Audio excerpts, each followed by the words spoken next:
আল্লাহর নবী বলছেন বেলাল আযান পড়ো।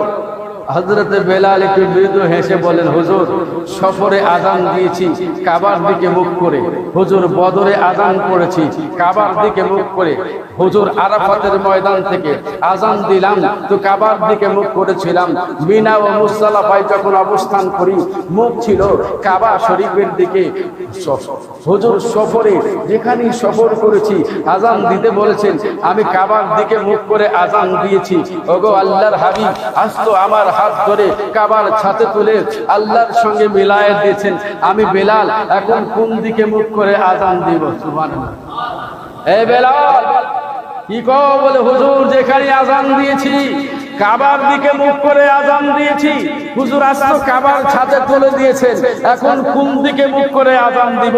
পূর্ব দিকে না পশ্চিম দিকে, উত্তর দিকে না দক্ষিণ দিকে, নিচের দিকে না উপরের দিকে? আল্লাহর নবী বলে, বেলাল ঠিক কাতে হো। এ বেলাল ঠিকই বলতেছো। এ বেলাল তুমি কি চিন্তা ভাবনা করতেছো? আমি মুস্তাফার চেহারার দিকে মুখ করে আযান করো, কারণ আমি মুস্তাফা হলাম কাবারও কাবা। জোরে বলেন সুবহানাল্লাহ।